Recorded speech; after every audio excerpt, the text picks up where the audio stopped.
Amen. Okay, let's give thanks to God as the usual, no? We are giving our thanks to God as well as our Bible verses. So let's start with Sis Cathy. Maayong hapon sa tanan 'no. So pasalamat ko naka-attend na punta sa atong Bible Fellowship. So as we continue to study the Galatians chapter 4, I would like to share my verse first for this week. Preach the word, be instant in season of all season, reprove, rebuke, exhort with all long suffering and doctrine. So we always give thanks to the Lord for His grace. Um, by grace, that's why we are right now freely what we can do on a day-to-day basis. We always give thanks to the Lord for the salvation, of course, and we always give thanks to the Lord that we can still continue to study His Word and still continue to preach the gospel to the people who are lost. So we thank you, Lord, that we know what is the right and wrong. We know what is the right justification for us right now. We know that we are not able to deceive by the religion, the big groups. We all know that what is the right word for us to be able to stand the walls of the devil.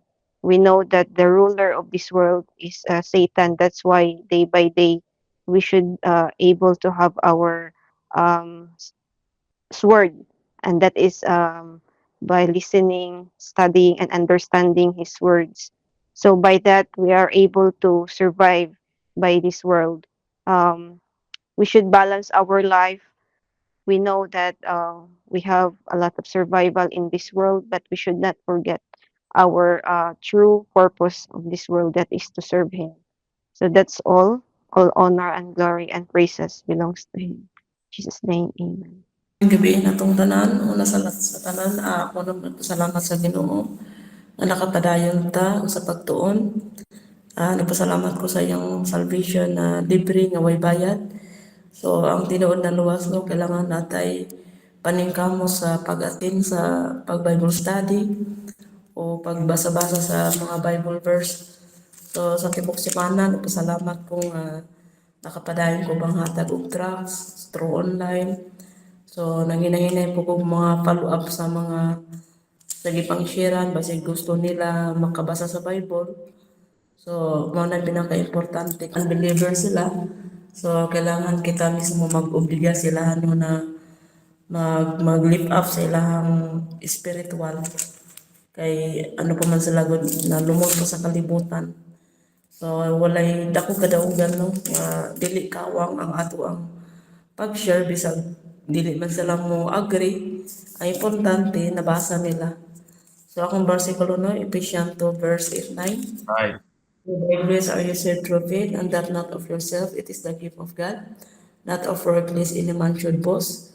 So mo na importante sa tinuod na luwas, natay gibuhat para sa iyang kahimayaan, kay unsaon man pag kuan sa ministry ko ang body of Christ, walay action.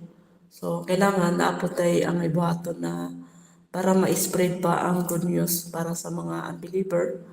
Pero so, grasya sa Ginoo no kay dagan-dagan naman pukog mga nasiran. So, naginahinay pukog pangita sa mga uban sa mga FB friends, sa mga kailan nako. So, at least na sila mabasa ba. Right. Salamat po anak no kay kita mo mismo god ang mangita gud sa mga unbelievers, dili ang unbelievers ang mangita sa tuwa. So kay kids sila, butaman sila. So kita nakamata naman ta sa kamatuoran. So kita gud mismo ang magpangita sila ha, para natay mashiran sa gospel. So our glory and praises belong to God. Amen. May gabi brother. Ako dako iko pasalamat sa Ginoo no nga dako iko pasalamat sa Ginoo sa iyang hangdon nga buhi nga Dios ba nga kini bisan ako talaga sa jud ko maka atin ini, pero dako ko pasalamat sa Ginoo nga naka naka naka-appeal gihapon ko ba kay kini kuan ba nga giingan ni Brad Maribik bitaw ni Sis Maribik nga ang kamatayon dali ra kini bang seconds na lang ba. Muni usa nga akong gipasalamatan sa Ginoo nga bisan pag unsa sa atong kabisihon diri sa kalibutan ba ganing kalibutanon apan ang Ginoo naghatag gyapon siya og supply sa tuwag paghinumdum ba diri kanato mga igsoon nga kay nag-ingon man gud ang Ginoo nga kung kinsa tong buot nga mosunod kanako magadumili magpasan siyang cross kini bang cross nga atong gipasan ba nga kini bang atong kalisod bitaw sa atong kinabuhi mga igsoon no nga kini kuan man gyud nga mo man gini cross nga gihatag sa Ginoo sa tuwa nga diri pod sa ako pong na kuanan mga igsoon diri sa Mateo 11 diri sa 11:28 dumuol mo kari kanako ug tanan kamo nga naghago og nabugatan ug ako mohatag kaninyo og kapahulayan kini bang ug naaday gitay kakuan sa atong kuan ba Brad nga muduol ra day taniya musampit ra day taniya aron ta makatagaan tag kapulayan og diri ra ko taman og dalay ko kang Ginoo. Praise God. Amen. So, salamat, brother, for giving us your explanation and thanksgiving to God. Okay, no, mauna nung in this life we have only hope, no. If in this life we only have hope in Christ, then we are of all men most miserable. So gitudlo na sa Bible sa doktrina ni Apostol Paul nga ang paglaom aning kalibutan si Kristo mo'y atong paglaom. So kung wala siya namatay dito sa cross, wala tay paglaom kay nagsugod na gyud ang kapaitan sa kalibutan sugod didto nagsugod sa Garden of Eden sa dihang ni disobey si Adan ug si Eve. Mao na mismo sa Old Testament nagsuffer ang mga katawhan no sa libro ni Job nga ang sa Job 14:1 nga ang tawo nga nahimugso diri sa kalibutan mubo rang kinabuhi unya puno sa trouble.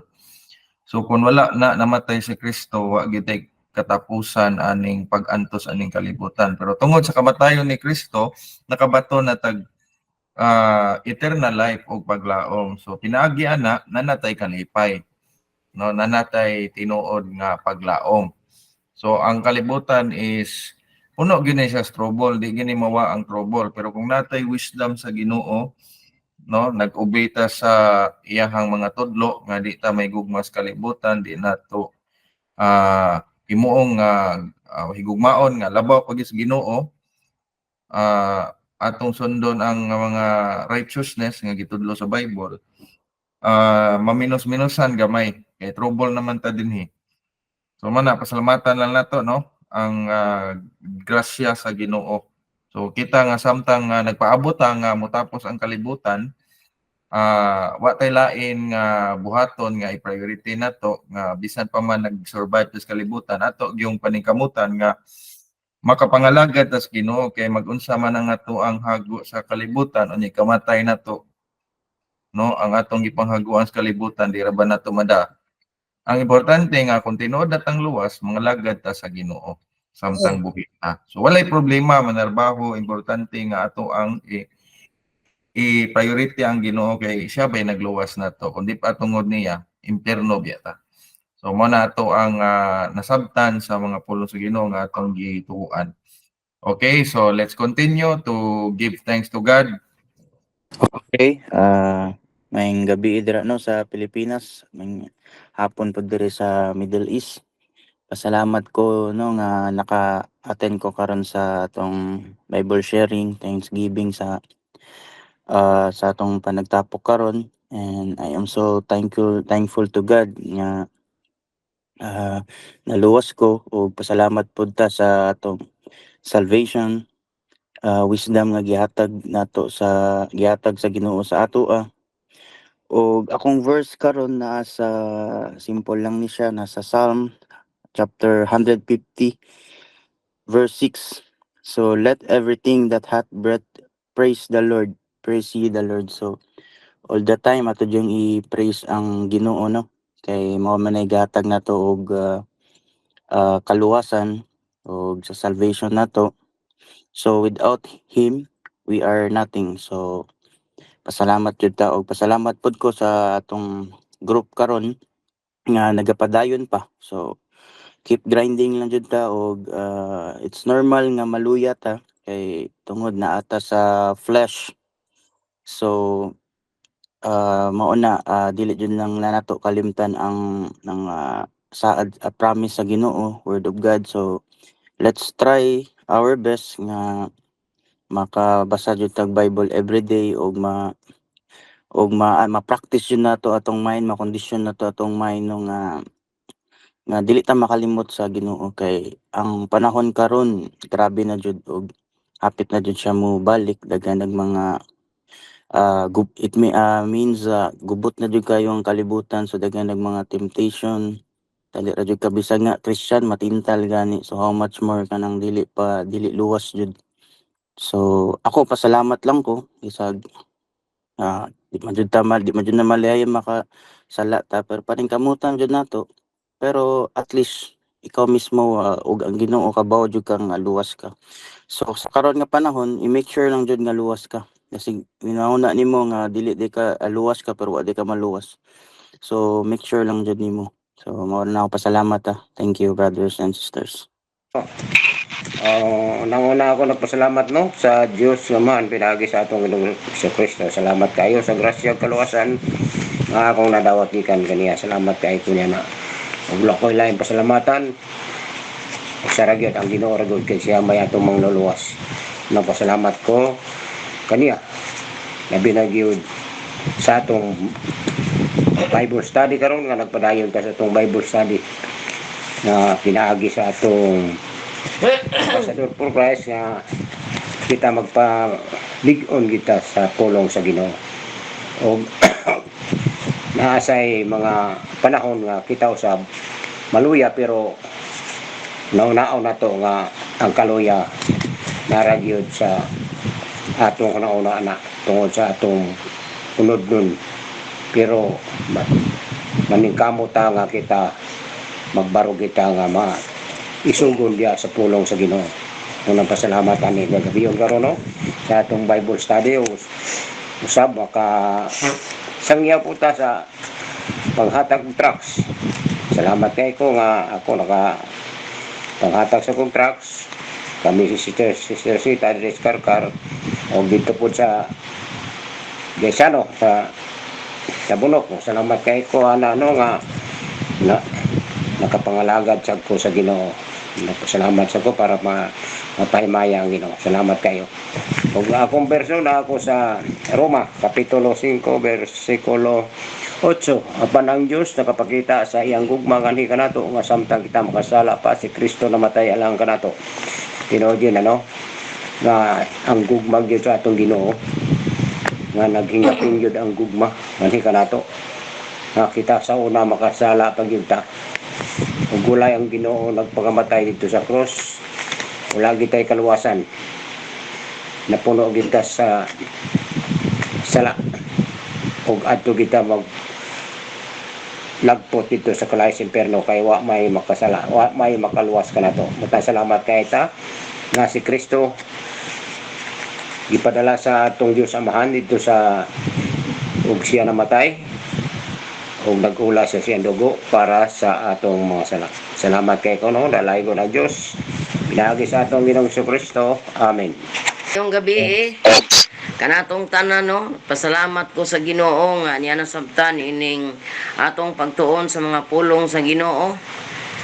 We are Bible believers we believe the Bible only. Wala na ta mo believe anang naha sa daghang mga ritual na ata sa Biblia mag-base sa kaluwasan nato. Wa na tay lain pa nining panahon karon nga naghinapos. Grabe na kayo ang mga tao karon di na halos mutuo sa Ginoo kang ilang kaugalingon maoy ilang gituhuan. Pero magpasalamat ta sa Dios. Ako mismo pasalamat ko sa Ginoo sa iyang gugmag kaluoy kanatong tanan nga gihatagan ta niya niining mga pulong sa kamatuoran nga aron kita makahimo gyapon pagsangyaw sa maayong balita sa kaluwasan. Daghang tao karon ako mo share ko sa akong nasinati sulod sa tulok adlaw na akong evangelist. Nakaingon ko ang mga tao muadto gyud sa impyerno. Mao jud na akong nakita. Daghan kaayong nilalis nako. Daghan ni kontra sa akong pagsangyaw, no? Makaingon jud ko, tama tong isulting Sister Maribek. Grabe na gyud ang tao karon, dapat imo silang masultihan pero unsaon man di man sila maminaw kay ang ilag yun nga relihiyon. Kita kunong mga Kristohanon, wa tay mga hinungdan, no? Sayo na kanang mga unbeliever, no? Grabe gyud ang tao karon. Ang yawa kusog kaayo. Ang yawa karon grabe gyud ka kusog. Ang tao nga gipangilad nangalitag sa yawa mao na ang mga tao nga wa na gyud kahadlok sa Ginoo ug walay pagtuo sa kamatayon ni Kristo. Ang ilang pundok mao ilang taas ug ang ilang kaugalingon danako nagpailob lang gyud kuno. Kundi gyud ta lig-on aning atong pagtulon ano nga kita makasangyaw ta muundang na gyud ta. No? Pero ako 15 years na ko di gyud ko muundang. Daghan kasakitan nga midangat sa ako sa akong pagsangyaw. Tulog yun kaadlaw sa aksisip ko nagsangyaw. Grabe kaayo ang mga tao. Kung wa kay pailob maaway gyud. No, mao nga nakaingon gyud ko nga kining pagsangyaw sa mayong balita sa kaluwasan dili ni basta-basta kay bisag kinsa nga tao imong masugatan. Naay mga tao nga makapasakit og mga sulti may tungod sa atong baruganan. Apan kita nagbarog yun ta sa saktong pagtulunan. Nagbarog ta ini busa di ta muundang sa pagsangyaw gyud. Mao na gyud akong basihan sa akong kinabuhi no nga kining atong pagsangyaw dili ni basta-basta ang magsangyaw. Oo. Bisan na kang Sister Maribek yang paglakaw dili na basta-basta maglakaw magunsay mga buhaton para sa Pangginoo. Lisod kaayo ron nga panahon kay diri sa Pilipinas ang mga tao lisuras mga tao na no kung imo gyud silang kuanon di sa ta mamugos pero sila maoy mo kuan nato tanang musultig dili maayo no sa kanunay magpasalamat ko sa Ginoo no sa atong mga pagtulunan nga nainsakto ta kay diha bay ta sa unang panahon anang mga relihiyon na diha gyud ta apan sa diha nga nabasa gyud nako ako mismo nakabasa aning atong mga pagtulunan bisag mamatay pa ko dili og dili gyud matuis sa akong baruganan nining atong pagtulunan sa Ginoo kay nasayod man ko ako mismo ikaw mismo nabasa nimong atong pagtulunan ikaw mamatay man ka sa pagsangyaw unsa man pero dunay langit nga imong adtuan di gyud kamo adto sa impierno kay kining atong gibasa tinuod ni mga pulong ni sa Ginoo dili ni basta-basta ang atong pagtulunan wa ta magbarug og mga religion mga tradisyon wa na gyud no mao nga grabe akong pasalamat sa Ginoo. Pasalamat ko dako nining gabi una ang nagtipon-tipon na sa pulong sa Ginoo. Pasalamat ug dako ani. Og ako ging pasalamatan ug ayo ang pre-salvation gata sa ato sa Ginoo. Kaluwasan walay bayad, libre lang, wala tilaing buhaton ug dili.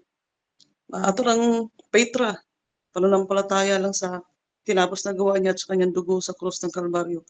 Tayo ay ligtas na, pagkatapos tayo maligtas, nandun na yung kusa na tayong gumagawa para sa kahimayan sa Ginoo. Kay ang gusto sa Ginoo, ang maluwas gid ang tanang tao. Wala gid siya gidisenyo, wala niya gidisenyo ang impyerno para sa mga iyang mga anak. Ang gusto gid niya maluwas ang tanang tao kay siya biya nagbuhat sa tanang tao sa kalibutan. Dili sad siya gusto isip amahan nato nga ang iyang gibuhat malaglag gid sa klayo sa impyerno. Busa nagbuhat gid siya paagi nga maluwas ta tanan, pinaagi sa iyang dugo sa krus sa Kalbaryo ug sa iyang gibuhat sa Kalbaryo. Muna kung dakong pasalamatan, pasalamat ko sa body of Christ nga nagpadayon, bisan to taliwala sa mga kabisi usay sa unod, at least makabasa to sa pulong sa Ginoo, makadungog pulong sa Ginoo, mag-grounded rooted ta, dili na gid para sa una nga baliwala ra pulong sa Ginoo sa ato, marag agira karon marag kuan lagi kay ngano hapit na mabalik ang Ginoo. Kinahanglan na gid nato nga mag double type daghan ang maluwas kay mao ra man gusto sa Ginoo.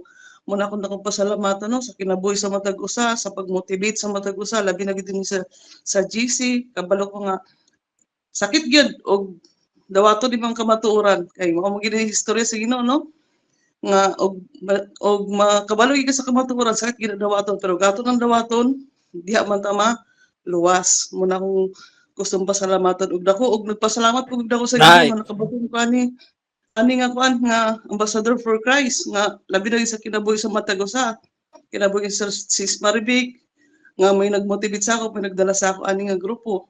Muna akong dakong pasalamatan at least buhi pa ko nakabaton ako og kaluwasan nga libre ra walay bayad nga sa una wala ko kabalo ana bisag pagbasa lagi sa Biblia wala ko kabalo nagkadiin-diin ko kay gusto na ako ka by heart gusto gina ko nga kanang lahi ra man gud kayo og kanang nana ko sa insaktong doktrina kay wala nakikipangita murag intak na talaga imong kasing-kasing imong kinabuhi murag free na kay ka sa nga tanan kay kabalo ka nga giluwas na ka imong buhaton karon ibalik na lang nimo iyang gipambuhat sa imo ibalik na lang nimo magsangyaw ka sa para sa pagdaghan maluwas una akong dakong pasalamatan ug dakong kadaugan nako ang akong verse na ako sa kuan sa Romans 6:14 kay ang sala dili maghari kaninyo kay wala kamo sa ilalom sa kasuguan kundi sa ilalom sa grasya.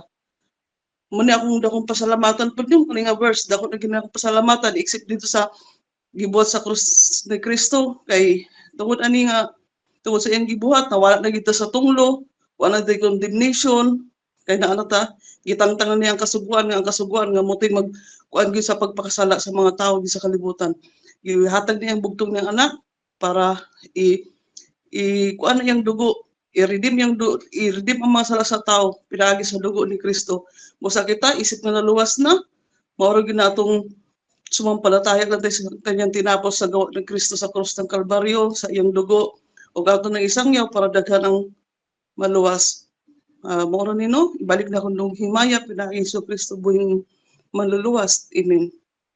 Amen. Praise Amen. God. So we are thankful with that because Sis Marites has been grounded and rooted in the gospel of grace, which Paul teaches us.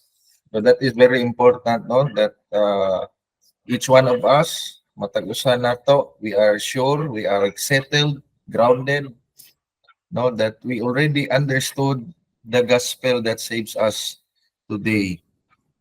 So it is a joy to know someone who is settled, grounded, and rooted in the gospel of grace, which we have learned from Apostle Paul. So once kabalo na ta na, kabaw na ta sa doktrina, magamit naman ta sa Ginoo, unya daghan na pud tag mga tao nga ato silang ma-open sa kamatuoran. So pinaagi ana daghan nagtud kaayo ang makadungog.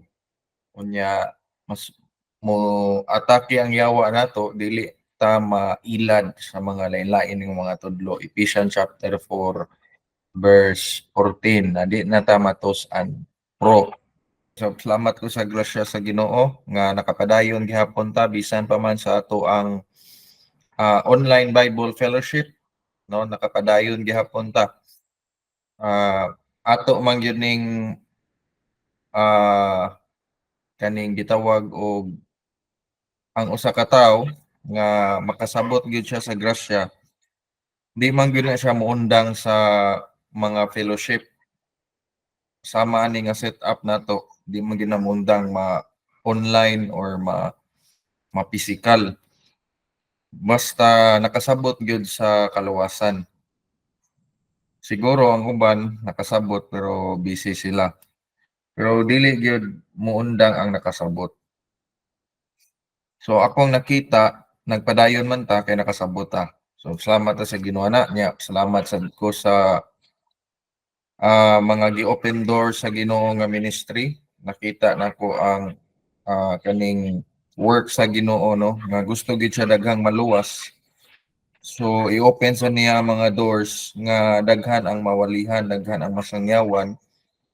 So salamat ko sa drug rehab ministry, sa jail ministry, sa high school ug college mga katawhan sad nga nag-OJT. So daghan ang mga nakadungog sa pulong sa Ginoo. So I believe nga once nga madunggan na siya ang klaro ug tin-aw nga libre nga kaluwasan, di na gyud na malimtan sa tao, sa katong mga tao nga nangita. Pero kung mubarog gyud sila sa ilang relihiyon, imposible mo gud kayo gud kung ang usa ka tawo nakasabot na sa Biblia unya mubarog gid siya ng relihiyon, no? Makita biya nato gyud bisan kita mo biya laing source of truth. Ang source of truth ang Biblia. So imposible gid kayo pag ang tawo makabasa og Bible verse nga libre ang kaluwasan, muhunong gyud na siya pag salig sa tudlo sa relihiyon. No, di na gina siya mo balik kay kabalo naman siya sa kamatuoran. Ang ato bayang gi-acknowledge nga Ginoo, kani bayang Ginoo sa Bible, Jesus Christ. So kung unsa iyang gitudlo diri, mao atong gibasihan. Di na taan ang mga tudlo sa relihiyon. So mao ni akong verse karon. Kaning 2 Timothy 3:12. Ye and all that will live godly in Christ Jesus shall suffer persecution. So kaning mga lagad ta sa Ginoo, suffer gid tag persecution nganong man daghan man gud mga tawo karon nga dili mo tuo aning Biblia. Nga daghan sad ang nagtuo aning relihiyon, mga tradisyon nga mao'y naanda na gyud sa sukad pa kaniadto.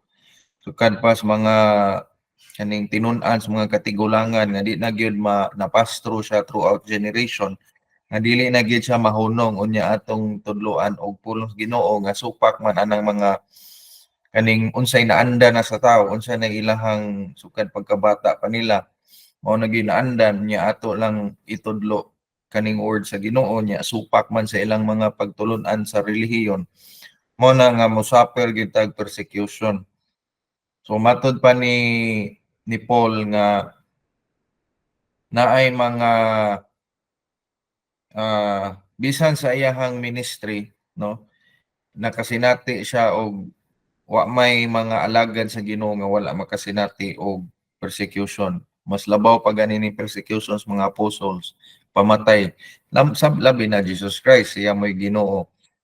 Gilangsang gipatay sa kaugalingon niyang country, siyang nation. So dili na nato na ikatingala basta mga alagad gid sa Ginoo, persecuton gid aning mga tao, pero asa may mas nindot, persecuton ta sa tao niya ang Ginoo wa malipay. Or persecuton ta sa tao pero ang Ginoo nalipay sa atong gibuhat. So ari gid tas Ginoo mao'y nalipay sa atong gibuhat. So wa tay pakialam kung ang tao suko, no, kay kita nasayad naman tas kamatuoran. So kay balo gid ta kinsay mga tao nga ignorante. So ignorante gyud tao, di na nato patulan kay ignorante man. Pero magkalipay ta sa atong mga gibuhat para sa Ginoo. Di kita mag-uol nga nangalagad ta sa Ginoo. Magkalipay ta. Nanagod na tong kamatuoran. Yang anong di man ta malipay mga lagad. Di gyud na pwede nga ang mga lagad mag-uol atong kalipay. Kalipay na to ning daghan ni kuha na to, daghan ni saway, ni daog-daog, ni tamay. Mo na akong kalipay. Kay matud pang Jesus Christ kalipay kung ikaw gitamay. Nga naman ang Ginoo na ay pleasure sa atong mga gipangbuhat. Sa kalibutan wala gyud mahimuot aning word sa Ginoo. Discriminate ta aning kalibutan.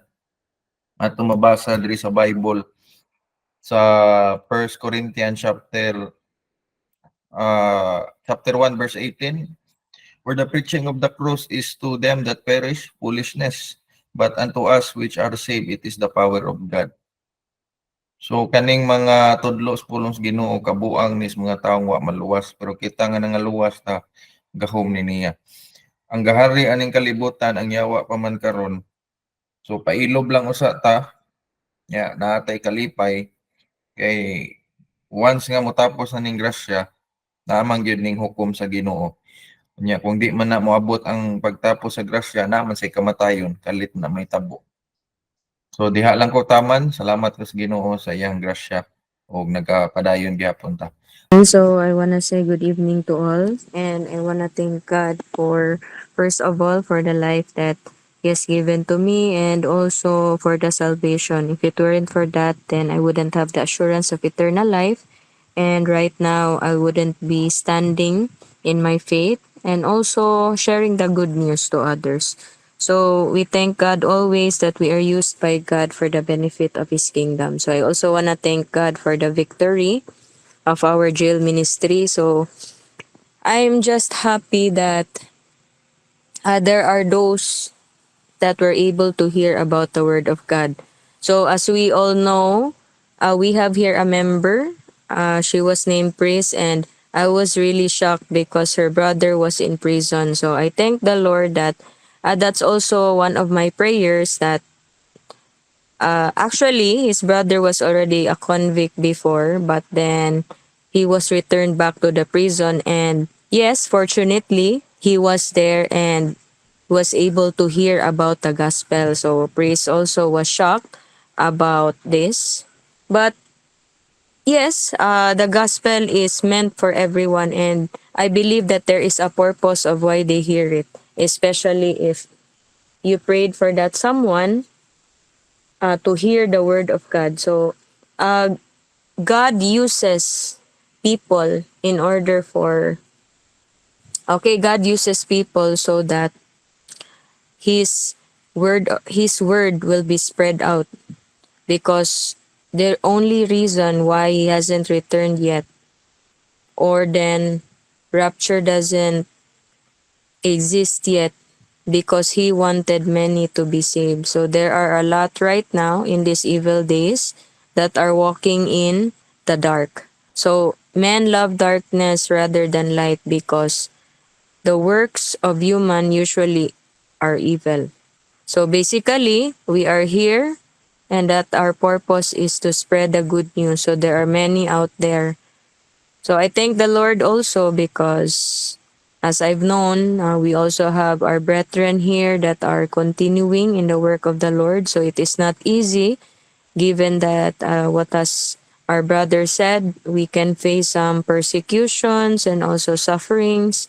At the same time, people will not be happy for us because the word of God is the truth, and the truth of the word hurts. Okay, so when you explain or when you share the gospel to others, we cannot avoid that they will feel hurt because yes, the word of God is the law of God. So basically, it is the mirror. It helps us to know that we are sinful. The truth hurts, yes, but we need to tell the truth so that people will be made free. Okay, because of sin, we have been in barrier with God. We have been an enemy of God. But because of His blood, we will be reconciled unto Him. And if one person has faith in His blood, then there is a complete relationship in Christ. Okay, so I'm happy that we are able to share the good news of God. So in whatever forms, actually there's no problem wherever you are.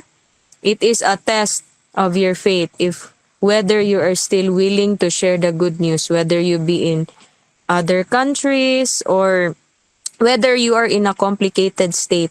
If you know your stand in the Word of God, then it wouldn't be impossible for you to share the good news. That is also if you have the heaviness. When you say heaviness, I do not mean burden, but when you say heaviness, ana kay kabug-aton dira sa pagpangalagad, and that mamroblema ka kung dili ka makashare sa pulong sa Ginoo. So ang tinud-anay na believer sa Ginoo, tinud-anay na luwas, ana gyud siya paghigugma no dira sa ministry. The same time, he has this heaviness to share the good news, to look for souls, to create some opportunities. Because I believe we all have mouths and we are equipped with His Word, and also we attend for more knowledge about the Word of God. So we can put that into application if we share it to others. So useless no ang pulong sa Ginoo kung dili gyud nato iwali kay naa pa jud daghang kalag ang wala maluwas. So anaa man tay mga problema, so we have circumstances or struggles in life, but then I believe that those circumstances are with a purpose, and that is plainly we are able to handle it. So let us be inspired, no? with the Gospel of Paul, 2 Corinthians 12:9. I will share to you this verse. And he said unto me, My grace is sufficient for thee, for my strength is made perfect in weakness. Most gladly, therefore, will I rather glory in my infirmities, that the power of Christ may rest upon me. Okay, so the problems, challenges are there in our lives, but we all know that everything happens for a purpose, and that those problems is okay, as interpreted here in the word, is that we are able to handle them. So as we all know, okay, Paul also said about a thorn in the flesh that he had been enduring, okay? So he pleaded with God 3 times to remove his burden, but it did not happen. Because this is also one of the reason why there is no divine intervention. Why? Because of this verse. My grace is sufficient for thee. Indicate that God's Right. grace, His favor, His strength provides what we need to endure challenge, difficulty. So whatever that is, we'll be able to overcome. We will be able to stand. Why? Because His grace is sufficient. So we have that enough strength we need because we have God with us. So, despite the struggles, challenges in life, God's support is always available because that is part of grace. Okay, so we do not need to ask for it, but it is just there for us. It is made available because we are believers in Christ. We are ambassador, soldier. So, of course, if you are a child of God, kumplituhon gid ka sa Ginoo. Dili man na pwede no na dili complete package ang imong Oo. madawat. But it doesn't mean that God will give you a good life wherein dato ka, a good life wherein you have the money. What God wants for us is to be content, and what we really need, no? Sufficient for our daily needs. That is spiritual blessings, because through that, we will be able to stand the test of time. Because in this world, it's really evil. But just like in the verse, our strength is made perfect in weakness. So through these weaknesses, through these challenges, it will test us, it will mold us, and it will prepare us for that greater good. So we just need to stand in truth of the Word of God, and also we need to study the Word so that mas makaila pa ta sa Ginoo, and at the same time mas masabtan pa nato unsay plano sa Ginoo. Sometimes we will question, no, our purpose in life, but our purpose is mainly to share His good news, to boast in His glory. So sometimes if you are in this situation wherein you lost everything, let's say your loved ones, and then your problems, okay, keeps on adding in life, and you do not know where to go, and at the same time you feel empty inside, that is because God wants you to be dependent to Him, that you will have no other option. Because what happens to us is this: sometimes we make God our last resort, meaning if we are experiencing something, a circumstance, a situation, so instead of praying, what we do is that we find our own ways. So, in the Bible, trust in the Lord with all thine heart and lean not thy own understanding. Okay, and at the same time, what is the consequence of doing our own or deciding for our own? So, it will lead to death. It means miserable ang mahitabo. So, God just want us that we will boast in Him, that we will have no other choice but to trust in Him with that situation. So, anything else, no matter how painful, no matter how worse the situation is, God will use it as a way for us to give a testimony. Okay, so God allows also that kind of situation for us to have a testimony towards our faith of how powerful He is, because He wanted that His name will be boasted and not our own abilities, strengths, and skills. So He wanted that in this world, we are able to do nothing without Him. Okay, so we are called to share His news, and we are called to boast in His name, in His glory. So all glory and honor, praises belongs to God. Amen. Amen. That is true, no? Giingon ni Sis Marshall na we are depending on God's word. So, if we have difficulties, no, na atay mga difficulty sa kalibutan, that is also a way where we can be tested, no, if we truly depending on God's word. So that is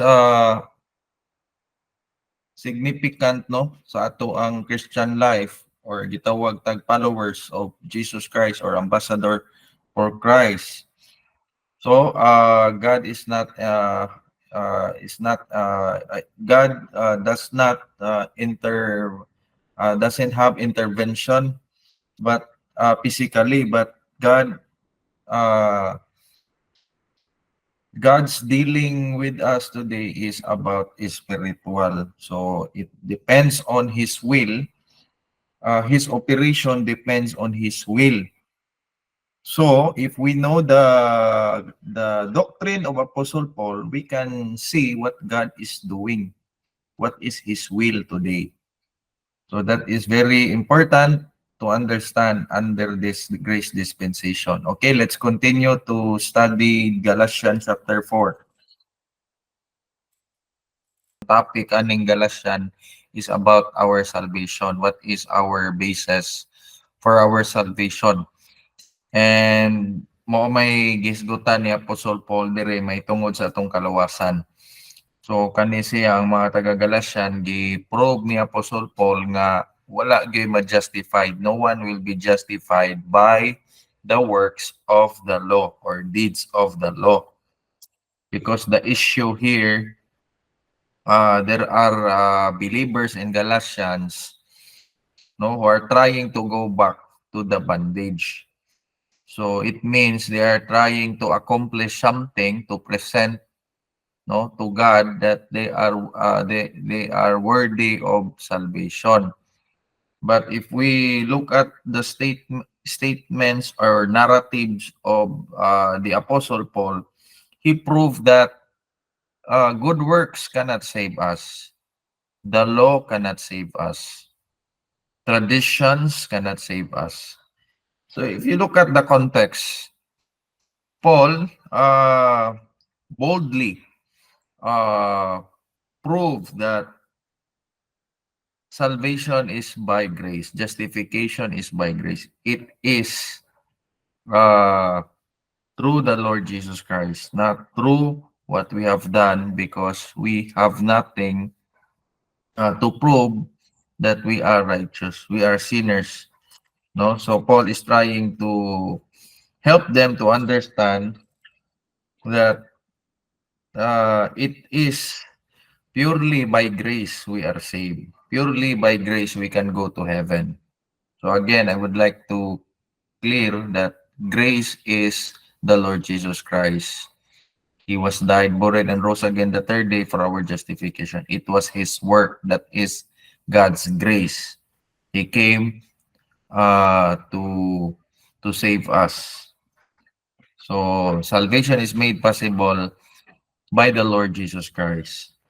So in verse 1, klaro na siya, if you can see, he is a child, different nothing from a servant. So Paul is trying to make it clear to them that he is using example of this is the details in verse 2. Dira na to makita ang example niya. Yaning gi-example ang under tutors, governors, until the time of appointed of the Father. And look at verse 3, you can understand that it is an example of Apostle Paul. Even so, when we were children, this is a metaphor. Children, it means we do not have enough information, spiritual needs in Christ, lack of knowledge, because there is no knowledge available yet. But look at the example of Apostle Paul. We're in bondage under the elements of the world. So when we don't have the faith of Christ, or the gospel that Apostle Paul teaches, before that, no, wala tay idea. We don't have knowledge. no, about the salvation, what tayo nahibawan about ana. So we are under tutors in verse 2. We were children.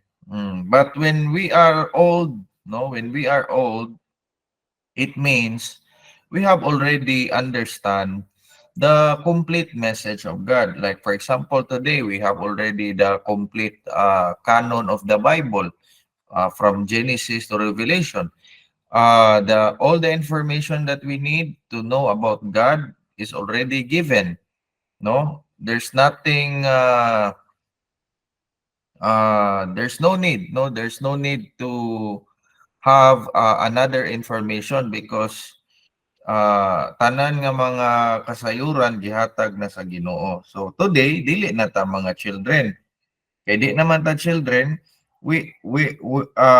dili na ta under sa bondage or under aning mga elements sa kalibutan. Nakabaw naman ta unsay paagi sa kaluwasan.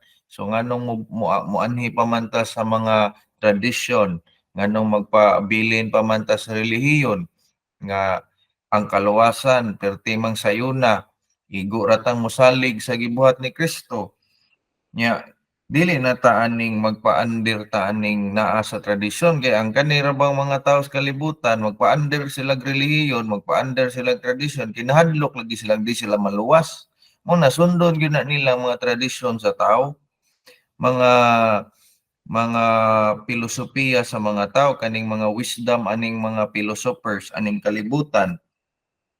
So dili na ta under aning bondage sa kalibutan. Kay sa verse 4 mo makita naabot naman ang Ginoo, God sent from forth his son made of a woman under the law. So niabot naman ang takna sa panahon nga naa na ang manluluwas siya mo'y kahayag. So naa na tay kasayuran sa kamatuoran. Unsa may atong nahibaw-an in verse 5, to redeem that were under the law. You see? So kadtong under sa law, i-redeem to sila ngano man. Kay kung under ka sa law, kinanglan man ka musubay sa law aron ka maluwas. So nganong gi-redeem man kay di mo sila kaluwas sa ilang kaugalingon, di mo sila kaubi anang law. So kinanglan tubuson.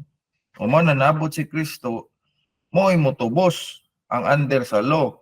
Og sila makadawat og mahimo silang anak sa Ginoo o sons in verse 5. In verse 6, o anak na because you are sons, o gipadad-an na tag espiritus Ginoo. So na ta espiritus Ginoo. Tungod na siya sa grasya sa Ginoo, dili tungod kay nag-obey ta sa balaod sa Ginoo. Utana ka nanabag kay relasyon sa Ginoo, makabaton lang tag relasyon sa Ginoo kung nakasabot na ta sa grasya niya. Kung nakasabot na ta sa grasya, unsa may gitudlo sa grasya, saligi ang dugo ni Kristo nga mo'y igot na bayad si musala. Misalig ka na, nakadawat na espiritu sa Ginoo in verse 6. Wherefore thou art no more servant. Di na ta servant. Unsa ni nga servant? So based on context in verse 5, di na ta servant sa balaod. Banta sa gospel niya. Tanawa sa 1 Corinthians chapter 4 verse 5, verse 15 nga usaray atong amahan ay bigatin you through the gospel, matod pa ni Paul. No, we are sons. So anak ta sa Ginoo, di na ta under sa balaod. Di na ta under sa mga elemento aning kalibutan, mga tradisyon aning kalibutan. Dili ta magpasakop anang mga filosofiya sa tao. Di na ta magpasakop aning mga tudlo aning tradisyon. Di ta magpasakop aning relihiyon. Magpasakop na ta sa Ginoo, sa iyang espiritu. Diha ta magpasakop, mo may gitudlo dira. In verse 8, howbeit when ye know not God, o ta kaila Ginoo sa una, so asam ta nag-serve? In verse 8, nagserbisyo ta sa relihiyon. Nagserbisyo ta aning mga gitudlos kalibutan nga mao na andan, mao puy pagkamatyan. Mao ra bagyod ni ato mga fiesta, no, ang tao di gyud makahimog way fiesta kay base niya musuko ilang Ginoo nilang gipistahan, di niya sila maluwas, maimperno niya sila kay more big ingon nila yawat na lagpasailuon ta. Nya ang gitudlos Bible si Kristo may nagbayad sa atong sala di man kita. So di ta kung naluwas na tungod sa grasya sa Ginoo, unsa may kapuslanan nga pistahan natong atong Ginoo nga di man na makaluwas nato. No, di ta mo serbisyo aning nas relihiyon ato serbisyohan kaning galuwas nato si Kristo. Unsaon man nato pagserbisyo si Kristo? Atong iwali ning iyang gitudlo nga kaning iyang gibuhat dito sa krus mao to'y makaluwas na. Mao to'y gibayad sa atong sala. Mutuo ang tao ato pasayloon sa Ginoo iyang tanang sala. O ipasaylo naman ay muundag matarong. O sa may pasabot aning matarong gikan sa pagkamakasasala gihimos Ginoong matarong dili tungod kay maayong tao kundi nisalig lang sa paagi sa Ginoo. Yang Ginoo namang gud siya iyahang paagi. Ang gusto sa Ginoo nga malangit ang tanan. Mao na nga iyang gihatag si Kristo aron mo'y mobayad sa ato mga sala. So ang gusto din ni Paul nila nga di na sila mopadayon ang mga tradisyon sa tao. Nangaluwas naman, susama karon no, nangaluwas na ta kay nakabaw ta ang paagis Ginoo si Kristo maoy gibayad sa Ginoo nato aron ta malangit. Pa sa verse 9, after that you have known of God, giingnan sila, human ka mo nakadungog sa Ginoo nga mo'y nagluwas ninyo, gitagaan mo eternal life.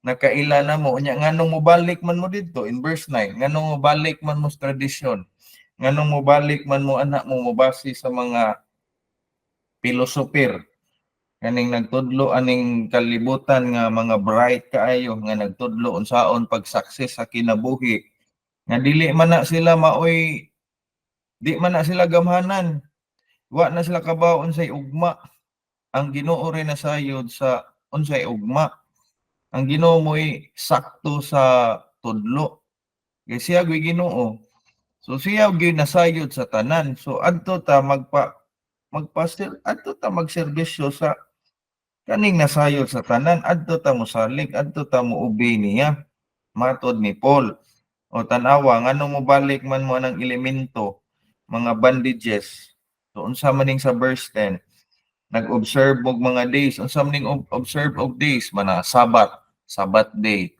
mga fiesta mga new moon unsa pa na lunar eclipse mga sakripisyo mga fiesta Ginoo mga Jewish festival, mga Passover, Pentecost, unsa pa na, mga bisag unsa mga agricultural seasons, harvest, mga years, mga New Year, mga Pasko, unsa man na, diin man nagikan.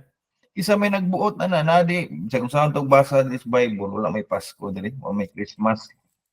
Mugna ram na sa tao. Ato na nagiton-aw diri no sa Bible bisan pag ikaw may mosusi so siya tun-ata nandira unsay gitudlo ng Biblia wa tay mabasa dirang Pasko. Kay kanang Pasko gimugna ra na siya sa tradisyon sa tao. Walay ang mga apostol nagsimba ana. Si Kristo wasad gitudlo diri nga ato ang i-celebrate ang birthday. Kay walay may pizza kanus-an nag-birthday ang Ginoo. Unsaon lagi nato ng birthday nga giluwas naman ta niya.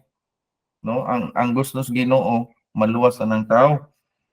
Na you observe days in verse 10 na you observe days, months, times, years. I am afraid of you lest I have bestowed upon you labor in vain.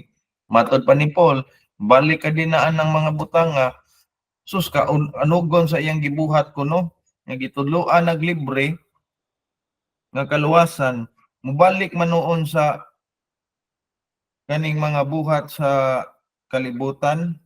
Muna nahadlok si Paul aning dinhi iyang gisuwat nga basig mausik iyang tudlo perti niyag pangugat paningkamot nga mas pasabot sila nga ayaw mo pag-celebrate ana kay di na makaluwas ninyo pero ang gibuhat ani nila no mubalik sa paagi sa kalibutan nga wa ra ba makaluwas nila o daghan karon mga believers nga imbis na kabaw nas kamatuoran nalimot mobalik sa kalibutan. Giluwas tas Ginoo para mo serbisyo niya di wa ta giluwas para magserbisyo tas kalibutan. So dapat usbon na to tong una-una no. Brethren, I beseech you, I am. Gawas nun si Paul. You know how through infirmity of the flesh I preach the gospel at you first. You see, bisan pas kalisdanan gitudlo ni Paul ang gospel. Galatians 4 as a highlight. So, why did Paul wrote the book of Galatians, no? So, this is about Paul addressing the relationship between the law and the grace found in Christ. So, Paul conveys to the Galatians, number one, there is a return to the law. So as stated, Galatians were already shared with the gospel of God, so they all know about the grace of God. But the primary concern in Galatians 4 is the temptation of the Galatian believers to revert to the old covenant practices. So instead of believing about the grace of Christ, so they entertained the practice of the old covenant. So Paul argues that the reliance on the law undermines the gospel and also their faith. So second, we can also say that there is a misunderstanding of freedom. Paul emphasizes that being under the law leads to bondage, while faith in Christ brings freedom. So by returning to the old practices, the Galatians risk losing freedom that comes from being a child of God. So third, one of the issues during those time is that there is an influence of false teachers. So the chapter, we can say that false teachers were misleading the Galatians into legalistic practices or old covenant practices. So this influence distorted their knowledge about the grace of God, about the true message of the gospel, and lead them away from the truth. Okay, so in the book of Galatians chapter 4, we could say here that yes, there is, number one, the status of heirs, meaning Paul discusses how before Christ, people were like children under guardians, meaning the law. So just as children has guardians, so they did not have the full right to be heirs. So with the coming of Christ, believers are no longer slaves, but sons and heirs through God. So this signifies relationship with God. Second, we can also say, so I will just summarize Galatians 4 since some of the verses are already explained by our brethren. There is the importance of knowing God. So Paul emphasizes that knowing God is central to the faith, or it is important to our faith. So he remarks the folly of returning to weak and beggarly elements. Okay, so we all know that the issue of the Galatians, they were bewitched by the gospel of others. So Paul considers it foolish returning to weak and beggarly elements or relying on the law after having known God and received grace. So this is also a call to us that if you already know about the grace of God, you are not to go back to your previous teachings, because you already know about the gospel of God, and it will be in vain, because what will happen, you will be distorted mind and you will follow the wrong practice, especially in living righteously in God. Okay, so third, Paul's concern for the Galatians. So Paul expresses his distress over the Galatians' tendency. Okay, so they revert to the old ways and rituals. So they already know the truth about the gospel of God. However, they entertained about the wrong teachings of the old covenant. So he questions whether his labor among them was in vain. So fourth, we could say here that Paul reiterated about the example of Sarah and Hagar.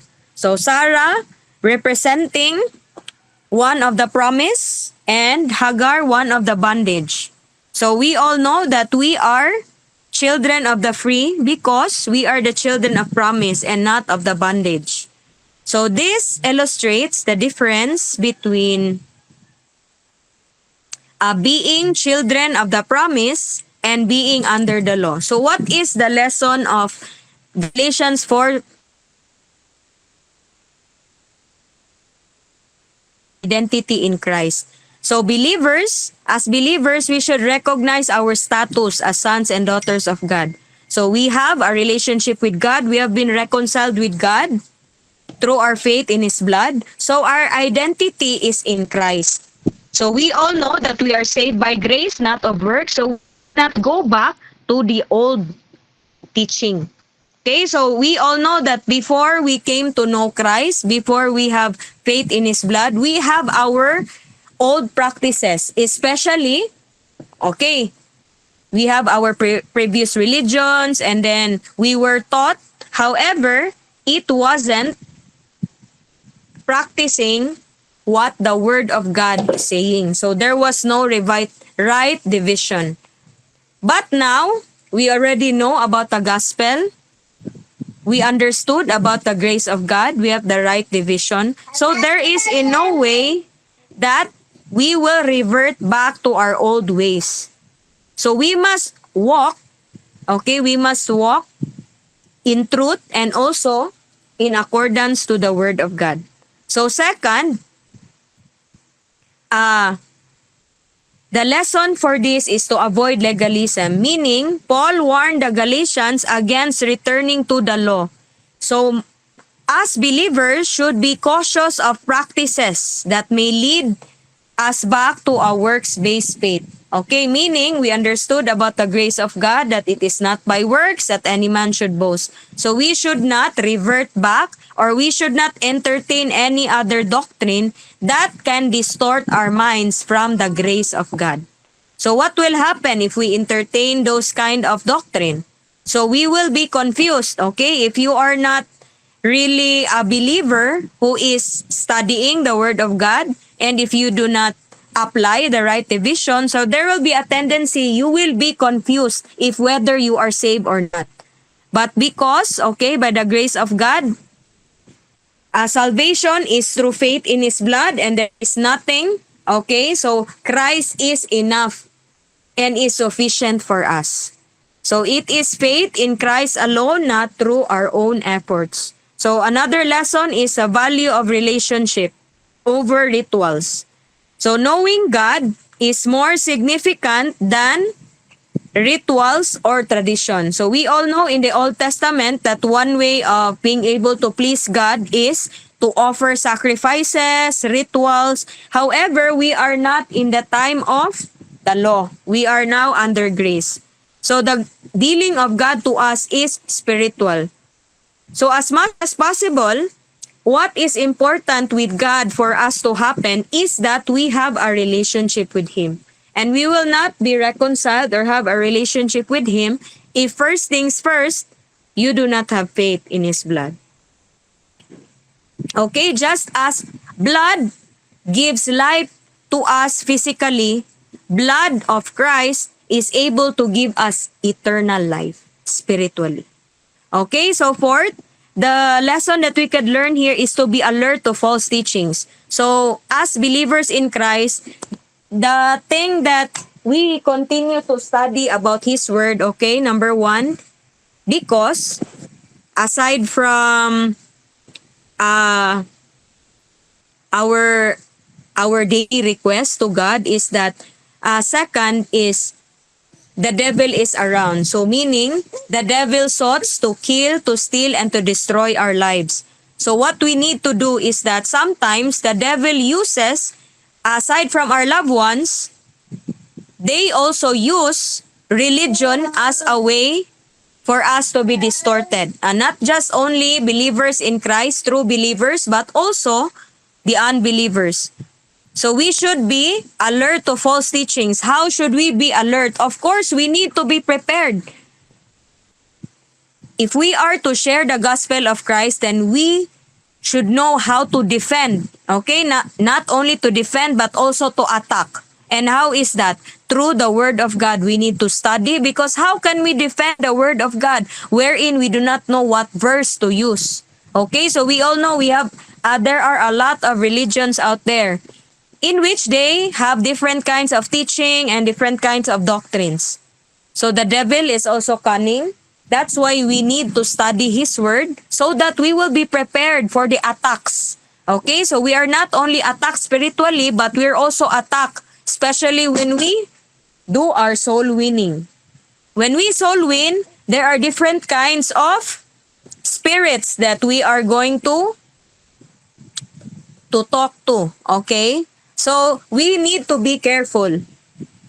That's why we should be prepared as a good soldier of Jesus Christ that knows how to answer every man the question which is asked. And fifth, okay, the lesson is to embrace community of faith. So as the body of Christ and believers, so we should encourage one another in our walk with God. So we know that it is not easy to walk with God because aside from persecutions, aside from circumstances, we need exhortation one to another. We need prayers one to another. Because if there's anyone that would help us, that would just be our brethren in the Lord. So we cannot expect the unbelievers to help us, but it is only those people that are unified in the faith. So as believers in Christ, we are called to love one another, encourage one another, for the sake of being able to walk with God in communion with Christ. Okay, so basically Galatians 4 encourages us believers to cherish our identity as child of God, to embrace the grace of Jesus Christ, and to remain steadfast in our faith without reverting or without going back to our old practices. So once we already know about the grace of God, there is in no way that you will go back to your old routine, to your old practice, because of the grace of God, then we will not be able to stand and share the good news right now. So praise be to God, because of His salvation, we have been made free of the traditions of men. Okay? So we have been let go, especially with the cunning devices of the world. So they ought to deceive us. But because we are now in Christ, we have understood the division, the right division of God, then we will not be deceived if we continue to study His Word. So let us be alert, let us be prepared, and also let us be cautious. It is okay to listen to others' teaching just as long as we know how to filter. But what's important is that we stick to the Word of God. So all glory and honor, praises belongs to God. Amen. Galatians 4, ari ko sa 8 ug 9 akong basahon. Galatians 4 verse 8 and 9. Verse 8.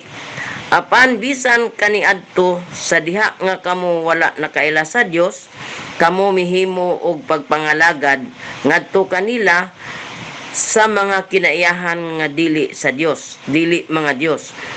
9. Apan karon human nga kamo nakaila sa Dios o Hinuo na ilhan na sa Dios, naunsa ba nga mubalik man kamo ngadto sa mga maluya og ubos og bili sa mga unang prinsipyo diin ngadto niini kamo nagtinguha nga magpaulipon pag-usab. Akong naintindihan ani no, gisultihan kining taga Galacia, mga believer na ni sila, gisultihan ni Pablo no, bisan pa man og tan-awa gud nagsulti si Pablo nga kaniadto kamo wala nakaila sa Dios, kamo mihimo pagpangalagad ngadto kanila nga mga kinaiyahan nga dili mga Dios. Tinuod jud na no, kaysa kaniadto sama gud nato sa unang panahon no, sa unang panahon wa patakabasa sa Ginoo, sa pulong sa Dios, nangalagad man taning mga Dios-Diosan. So giingnan sila unya, giingnan sa gibadlong gid sila ni Pablo, mga tao sa Galacia, gibadlong sila ngano man nga kamo nakahibalo naman unta mo. Oo, nakahibalo na mo, nakaila na mo sa Dios o kamo nailhan na pod sa Dios, nganong mubalik man mo ngadto sa maluya og ubos nga mga bili. Unang prinsipyo diin ngadto niini kamo nagtinguha nga magpaulipon pag-usab. Kita dili na ta.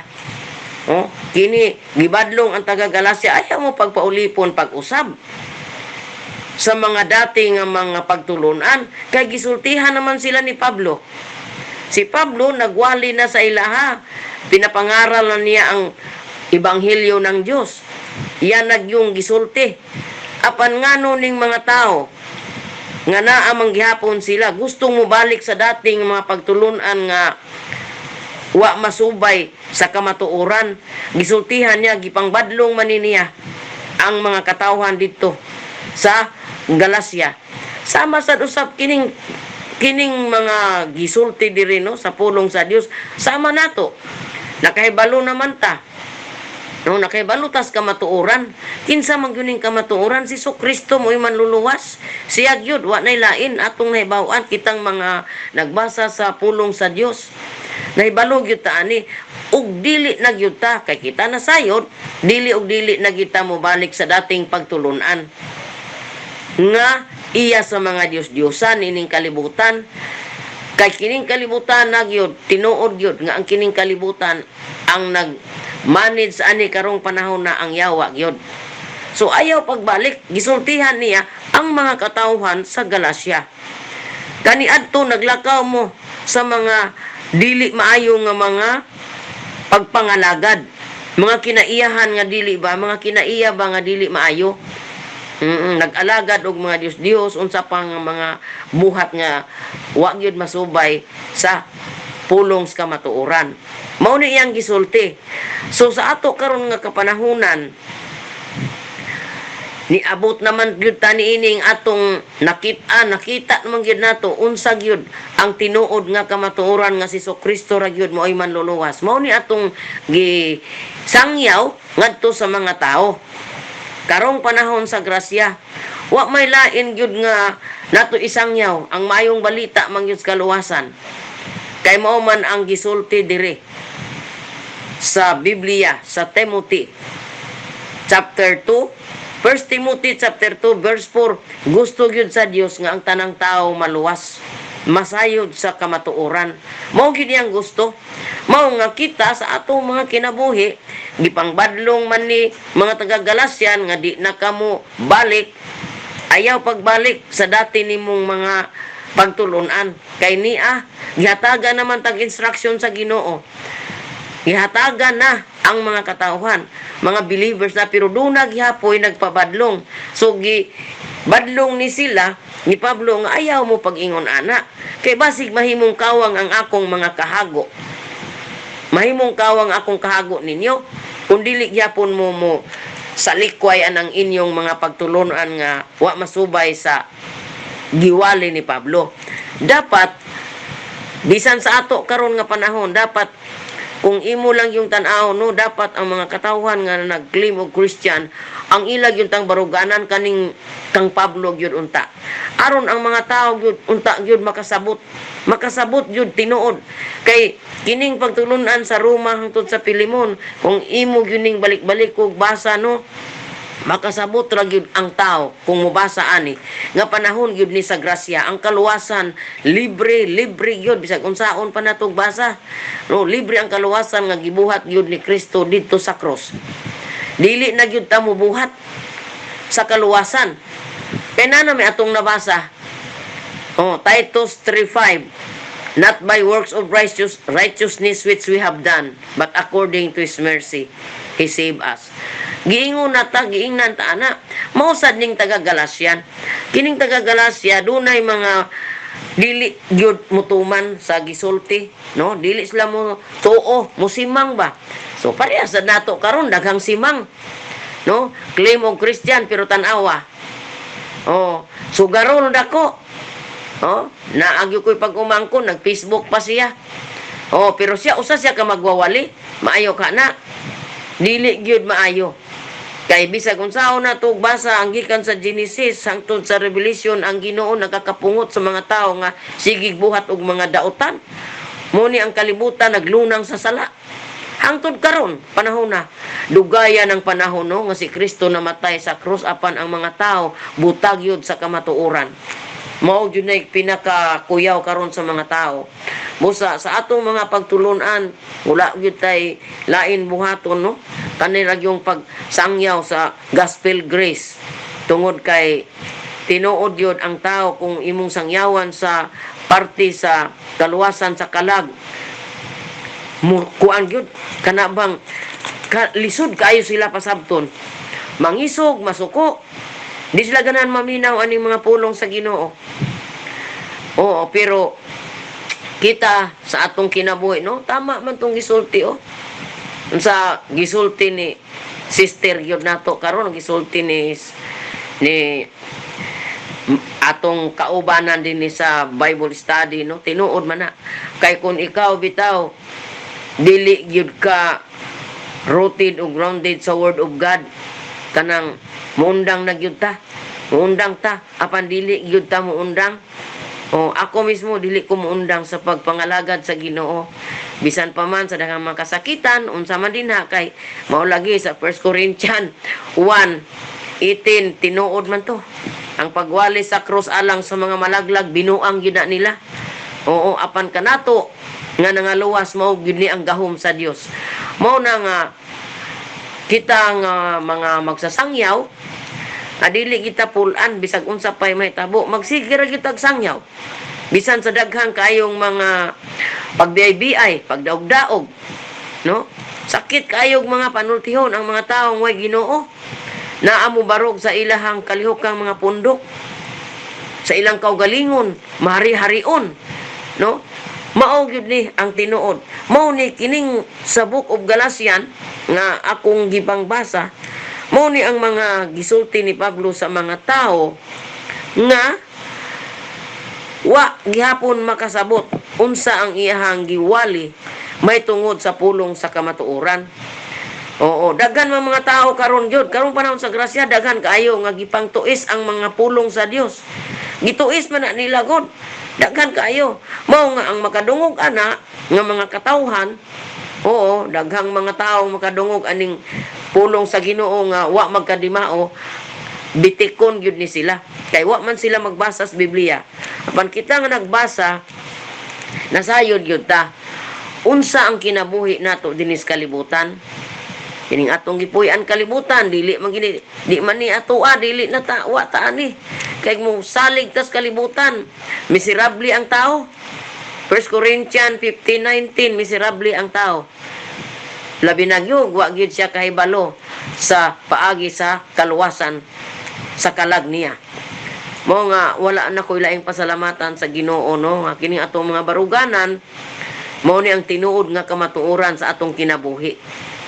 Lisod man kayo kung simang pata, di na taangay mo simang kay nakahibalo na gyud ta. Apan karon, oh, yung gyud sa 9, apan karon human nga kamo nakaila sa Dios. Og Ginoo nailhan na sa Dios, nakaila na ta sa Dios, nailhan na punta sa Ginoo. Mao na ning matawag ta og body of Christ. Kauban nato ang Ginoo, kita kauban na ta sa Ginoo. Nakaila naman siya nato, nakaila pud ta niya. Nya nganong mobalik pa man ta sa mga maluya, o kining mga maluya ug ubos nga mga bili, nga mga prinsipyo sa kaniadto nga panahon. Dili na ta. Di na ta magpakaulipon pag-usab. Mao bitaw diri sa Galatians 5 chapter 1 niingon gid siya, stand fast therefore in the liberty which where Christ had made us free, and be not entangled again with the yoke of bondage. Giingnan na ta. Kining chapter 5 gisultihan na ta. O magbarog ta nga sakto. Di ta mo balik sa atong mga dating pagtulunan nga way kaluwasan nga tinuod na anang mga bakak nga mga pagtulunan, no? Mao gini akong nabasa ani, no? Magpasalamat jud ko sa Ginoo nga nakabasa ko ani ang mga pulong sa Dios. Unsa akong nabasa, hugot na kong gitun ani, hugot na ko nga gituuhan ang mga pulong sa Dios. Labi na gyud ning kaluwasan nga libre nga gibuhat sa Ginoo. Dugay ng panahon, daghang mga tao gyud nga wa gyud kasabot ani. So magpasalamat na lang ka sa Ginoo kanunay nga kita niining atong pagtulunan sa Ambassador for Christ Ministry nakasabot gyud ta unsa ning mga pulong sa Ginoo nga instruction niya panahon sa grasya. Kinsay atong i-pattern, unsay atong buhaton, makita nimo dinhi. So ang tao nga nagbasa og Biblia, no, ngayon ani na nurture gyud sa manurture gyud ta sa atong kinabuhi sa pulong sa Dios. Kay niya may atong gibasa. Kini atong gibasa nga pulong sa Dios dili ni ingon nga komedya o joke lang, dili. Tinuod gyud ni ang mga gipangbasa nato. Mao ni ang pulong sa kamatuoran. Mao nga pasalamat lang ko sa Ginoo karong gabi una nga nabasa ni nako kanunay ang mga pulong sa Dios. Bisan pa man nga lisod yun ang Biblia, dili ni basta-basta yun nga masabtan dayon ang iyang mga pulong kung dili gid nimo sige hagbasa. Malimot ta unya kanabang daghan kaayong struggle sa kinabuhi sa mga Christian, mga servant of God nga niagyud aning sistema sa pagtulunan kay mual kontra ang mga daotang espiritu, ang mga tao nga way pagtuo sa Ginoo mo kontra gid sila nato bisag unsaon pag yun, no? Bisag unsaon pag yun, pero ang Dios nasayod gyud sa atong mga buhat, sa atong kasing-kasing. So magpailob na lang ta tungod kay di na lang ta makig-away nila. Kay grabe yun ang mga tao karong panahon na. Mao nga pasalamat ko sa Ginoo, no, kay bisan gani si Pablo yang gisultihan na daan ang mga taga Galacia nga nakadungog na mo nganong mo balik mo sa mga way bili nining kalibutan. Kana mga Diyosan ko duwa man ay mga bili, way bili. Ang tinuod mo sa Kristo, ang atong Ginoong Kristo nga gipadala sa amahan diri sa kalibutan para kita luwason, nga kita dili ganay angay, dili kita angay luwason. Apan gitubos jud ta sa Ginoo tungod siyang gugmag kaluoy kanatong tanan. So dinira ko kutob, no, sa akong pagsulti sa 8 ug 9, akong ibalik ang tanang dungog ug himaya diha lang sa buhi nga Dios. Amen. Kasi mo dungag lang ko gamay. So mo ni ang giingon ni Paul, no, sa mga taga Galacia, nakabalon man alam nila yung katotohanan pero hindi sila maka-stand. Kumbaga sumusunod pa rin sila sa kung anong turo ng religion. So ari ko sa verse 22, 23, 24. For it is written that Abraham had 2 sons, that one by a bondmaid, the other by a free woman. But he who was of the bondwoman was born after the flesh, but he of the free woman was by promise. So kung atong maalala natin, nabasa natin yung Genesis chapter 16, nga mayroong anak si Abraham na dalawa, si Ismael ug si Isaac.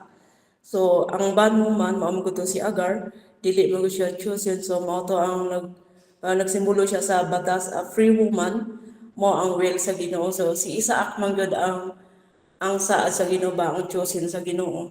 So makita nato nga katulad nga time si Abraham, nagsunod man gyud siya sa instruction siyang wife na si Sarah, kay mas love niya si Sarah kaysa instruction sa Ginoo.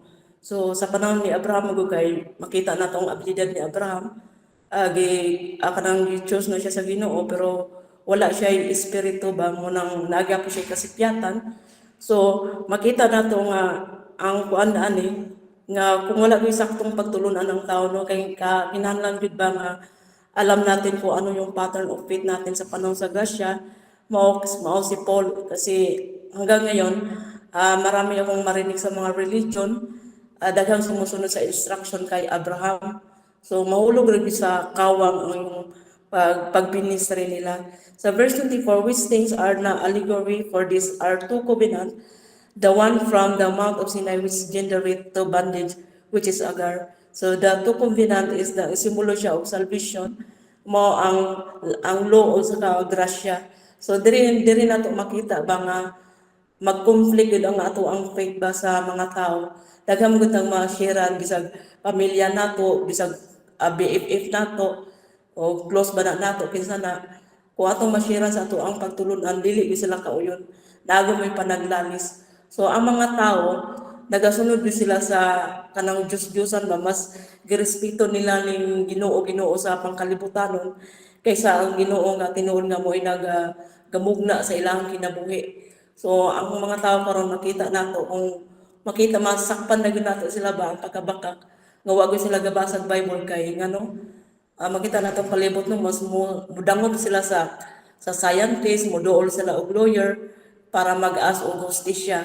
Pero pagdating sa words of God, nag-double-minded sila. So kita na naluwas naman yun ta, nakabalo na ta sa kamatuoran, kailangan lang ta mo stand kay mo na yung kadaugan nato, no, mo na yung answer prayer sa tuwa nga nakabaton ta sa grace message mo ang 13 epistle nga mo na ang available salvation sa panahon karon, kay makita nato ang palibot na daghan silang mga tanang nakasulat sa Bible ba, ila bang i-apply tanan. So maglibog yun sila unsaon nilang pagsabot. So kita diha naman tagikan, so usa pa may balikon nato anang karaan nga bakak. Ay numduman nato pila ta ka tuig simba anang bakak.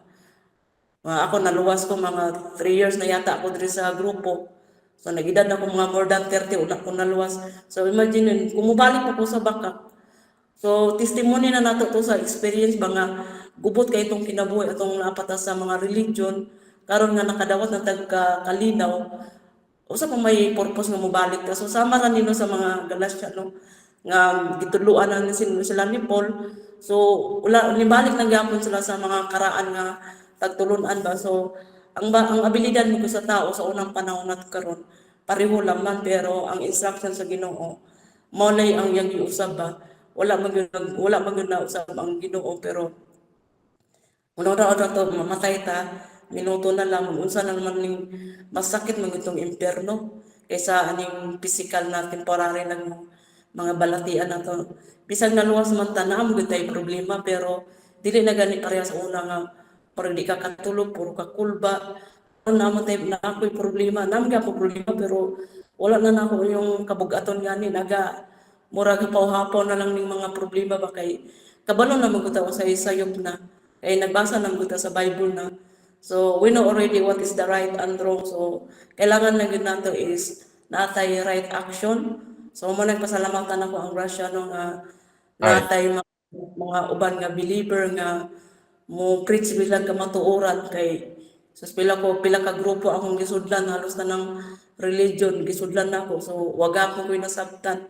So diha ang kamatuoran ara man sa Bible mara mo naghatag og kanang pagbadlong sa tuwa ba. So mara ni akong nasabtan no. So our glory and praises belong to God. Amen. So my verse is 16 and 17. I am therefore become your enemy because I tell you the truth. They jealousy affect you, but not well. Yeah, they would exclude you that might affect them. So my understanding for these verses no is that we know like how Paul is very concerned towards to the people of Galatians because although people from Galatians already hear the word of truth, but still they continue into slavery. So slavery, which means they still continuing like their practices of the false teachers and the practices of the false gods. So he's very concerned towards them. That's why he addressed this with some frustration. So he had been preaching the gospel to them, corrected their misunderstanding and their false belief. However, we know that some members of the Galatian church were turning against Paul because you know that truthful and sometimes they have difficulty of understanding his teaching. Paul is questioning whether his honest message towards the people of Galatia can cause view him as an enemy because it simplifies him that he is telling the truth. So we know that he questioned them, why you are considering me as your enemy because I tell you the truth. So we know that this was before, even now, if you are serving the truth, the people sometimes can become your enemy, even your closest friends or your family, as long as you serve and you share them the truth, sometimes it can cause them like anger or not the anger, but it can affect them like conflicts. So it's like a conflict of belief. That's why sometimes if sometimes it happens to the family, right, that it can be the cause of ng pag-away and then causes of arguments is because they have a different belief. So we know that he is trying to lead them to astray, and he always do his efforts towards these people because even in our previous chapter in Galatians 3, the people still continuing to serve and follow the law. So we know that law is no longer applicable towards us, but still the people who are the children. Children means they are still children of knowing the word of God, so they are still babes. That's why if the person or if the false teacher will be leading for these people, mahitabo gihapon nato no na naagi instances na madala gid gihapon ta sa deceitfulness and follow gid ta now and then. So even now makita nato no if you are not rooted for the word of God, even you are already saved. So that's why we know that knowing your salvation is not enough. We should serve Him as long as we can. We should study and we should understand more the rightly divided word of truth that is from the 2 Timothy 2:15. Because if we only apply that we are saved and we will not apply it from our side, so madala gihapon ta sa practices diri sa kalibutan. So we should always serve this as our kanang guidance no na dili ta dapat mo sunod sa mga tao sa katong kaniadto sa Galatians because the world is very evil, the world is lost, the world is deceitful, grabe kagubot ang kalibutan sa karon. So if you don't have enough peace of mind, so madala gid ka labi na for the people who are very weak. So diha gayud mo kuan ang kanang evil, muduol gid sa imo ang evil no kung naa ka sa panahon nga grabe ka ka-weak kay diha man kadali ma-deceive. So that's why we should always put ourselves no na rooted ta for the word of God. So even for the 17 we Paul already he suggests already to the people no that his teaching should be followed instead because we know that the goal of this false teacher is not to bring the Galatians closer to God but to gain the loyalty of their selfish reasons. So it's very the same sa karon na panahon na the leaders of the big churches. So kung maka notice ta, they always mention like a very fruitful na mga words, dili mga sakit na mga words. It's because they want the follower to be with them. And then for us that we always serve the truth, that's why sakit kayo no kanang mabasa na to ang mga verses. Even though kita na mga ambassadors for Christ, maigo gihapon ta sa mga sulti kay tungod mo na sulti nga tinuod sa Ginoo. So the sharing of the gospel, the sharing of the words sa atong GC, patama din na siya sa tanan. It's because mo na makapalig-on sa imuha kung tinuod ka na followers of God. So that's why always nato na i-apply sa kinabuhi na ang kamatuoran gyud ng sakit dili gyud siya palami na words. Kay makita nato if palami na words which means wala ka gitabangan ana para ma-save. So more no. So in summary makita nato kung unsa siya ka concern sa mga tao ngadto sa Galatians. So Paul is trying his best no na ma-away ning mga tao sa pagsunod sa false teachers, sa pagpadayon sa practices towards sa law. It's because we are already in grace. So right now, even us, we are only a small group, but still we are trying our best to maintain what is our understanding with God. Because if we share the salvation of God, it's upon for the person or the people who hear the gospel, whether he believe or not. So, ang importante na share na to ang kamatuuran. So, more na akong i-share for this, all honor and glory and praises. Patapusan ako kani sa Galatia 4:30. Verse 30.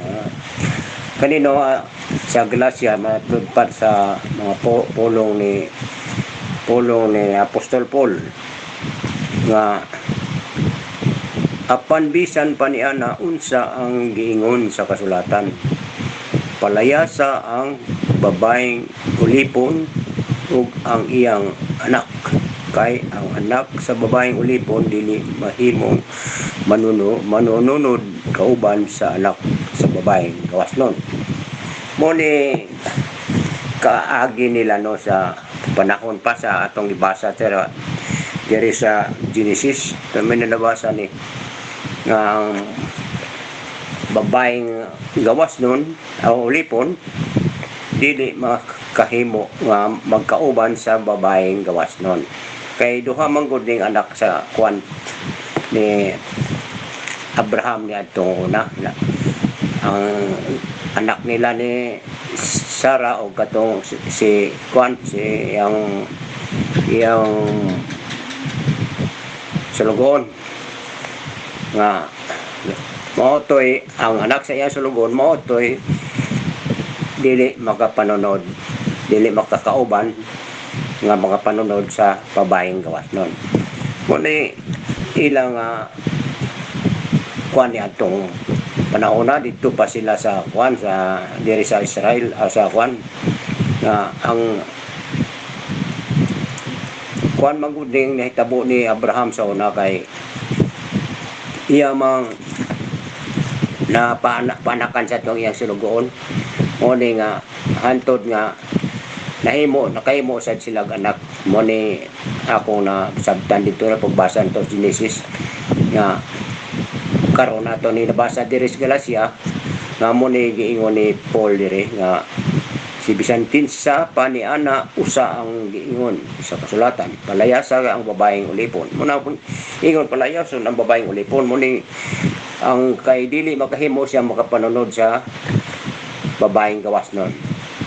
Muni pinaagi sa kuano nga kanimang kung ikaw gawas nun ka na ka sa pagtuo karon sa atong Ginoo o ikaw wala nituo mo ni giingon ani pagsabot nga ang nituo mo utoy makapanunod ya sa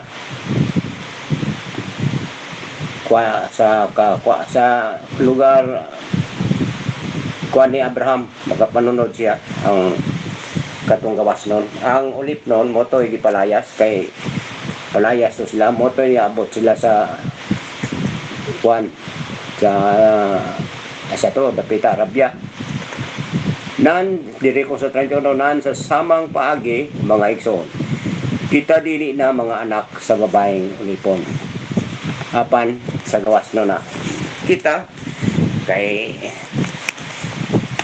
samtang kita nagtuo ya sa saad sa ni Abraham o kita dili na karon dili na kita ulipon gawas no na ta karon kay tungod sa atong pagtuo pagsalig diya sa atong Ginoo nga mao ang atong Ginoong Kristo no kaya muna itong gisaligan ang nituo sa atong Ginoong Kristo ikaw maluwas muna giingon maluwas ka kay ang Ginoong Kristo mo may gipadala diri sa kalibutan para sa atong mga kasalanan muna importante nga kita naagitay mga pagtuo o pagsalig nga mao labi na gyud nga ang mga saad ba nga gihatag sa Ginoo nila ni Abraham kaniadto una ang pagsalig nga kita motuo kita sa atong Ginoong Kristo labi na karong panahon na panahon sa grasya nga ang panahon sa grasya karon nga kinahanglan nga kita mosalig og pagtuo diya sa iyang dugo dito sa cross kay siya raman ang atong manluluwas mao lamang ang atong Ginoong Kristo unya kita nakabaton ta og kaluwasan diya kaniya mo na pasalamaton kay pasalamat kay kuno nga kita ako sa naluwas pinagi sa pagtuo diya sa atong Ginoong Kristo kay may lain na tuntuan nga mao lamang ang dugo niya nga giula dito sa cross munay panahon karon sa atong grasya tungod sa iyang kaluoy nga ni kanato dili nato dita kinahanglan magbuhat pa muna pasalamat kay tanong nga sayon ra gyud kay kaluwasan naa ra gyud sa atong pagtuog pagsalig sa panahon sa grasya munay dili gyud ka tandi natos unang panahon nga kita naapata sa mga naulipon pata sa sala sa balaod labi na nga kaniadto wa gitay nakatunan, wala kita magbasa og Bible, wala tay nahimo, wala tay kabalo og unsa gi pamaagi sa kaluwasan o kinsa gi makaluwas kanato. Wa man ta magtuo ni ana nga kita maluwas. Karon nga nakibalota nga ang dalan sa kamatuoran na sa atong Ginoong Kristo o kilabihan gyud sa atong gisundan nga doctrine nga mao si Apostol Paul nga mao gyud palinaw nato nga magbaton kita sa matinud-anon ug matinumanon ta diha sa atong Ginoong Kristo. Salamat kay kuno. Dalay ko ng Dios nga man pinaagi sa atong Ginoong Kristo. Amen. Dira ako sa kuan. Sa ako lang nasabtan. Ako nasabtan ako diri na alam ta karon sa kano sa kamot sa Ginoo na nato sa Galatia. Nato sa Galatia chapter 4. Ang ako nasabtan diri sa Galatia chapter 4, kuan ra man ni siya kanang pahingi paalala ni Apostol Pablo kasi maraming mga tao na tinuruan niya na tumataliwas pa rin sa mga maling aral, sa mga maling turo. Talagang hindi pa rin nakapokus yung iba doon. Yung iba na humaling pa rin sa mga ibang katuruan. Hindi pa rin sila nakapokus sa tamang gospel. Kaya yung kinakatatakutan ni Apostol Pablo, baka manatili sila doon at maagaw sila ng ibang mga sikta, hindi mga reliyon na pumapasok sa Galatia. Actually, ligtas na to sila eh. Ligtas na to sila lahat. Alam na rin nila yung katotohanan, kaso syempre tao lang, nasa place pa siguro, nasa place pa naman. Kaya talagang minsan, nandun pa rin yung may doubt sa isip. At normal lang naman talaga yun bilang tao. Kasi talagang galing naman tayo sa may mga nature sin naman tayo, kaya meron talaga tayong sinful acts. Kaya natural sa atin yan. Ang mahalaga lang sa atin, alam na natin kung paano natin i-overcome pag nagkasala tayo. Yun lang naman yung mahalaga doon. Right. Ang gusto ko lang dito, emphasize dito, ito yung sila sample niya to doon sa dalawang babae, nagiging bahagi ng buhay ni Abraham. Ito si Sarah tsaka si isa dito. Tapos yung dalawang anak niya na si Sagar, tsaka si isa niyang anak na isa, Abraham. Nahalintulad niya lang naman to sa sa babaeng yung sa pilitan na nagkaroon ng anak, tsaka sa babaeng malaya na nagkaroon ng anak. Yung babae na nakapag-antay, tsaka yung babae na talagang yung sa pilitan lang ba na nagkaroon ng anak. Doon niya hinahalimbawa itong verse na to. Na dapat dito sa sa 28 wala nang pagkakaiba sa Hudyo at hindi sa Grigo, wala nang pagkakaiba sa Alipin, sa Malaya, wala nang pagkakaiba sa lalaki at sa babae sapagkat kayong lahat ay naki Kristo ng Hesus.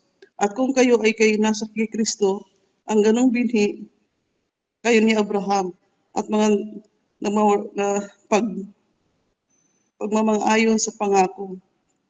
Tayo na yung ngayon, ina-emphasize niya tayo dito na tayo na yung malaya. Ang ibig sabihin nito, kasi doon sa mga previous natin ng mga pinag-aralan, lalo doon sa 2, nandun naman yung talaga ang pinagkaiba naman talaga ito, yung law tsaka yung works, yung grasya talaga, ina-emphasize niya dito na nasa malaya na tayo na gumawa ng mga bagay na natin sa buhay, kasi alam naman na natin yun lang naman yung gusto ni Kristo kaya nga nagpakamatay siya sa cross para kasi hindi natin kaya iligtas yung sarili natin sa kautusan. Kaya ang ginawa niya, binigyan yung bugtong niyang anak para sa atin. Ganun tayo kamahal dahil sa grasya, binigyan yung bugtong niyang anak para magkaroon ng katuparan yung pangako niya doon sa Old Testament. Kasi yung Old Testament is a shadow of Christ. Pagdating sa New Testament, it is a reality of Christ. O saan tayo? Sa shadow pa ba tayo o sa reality?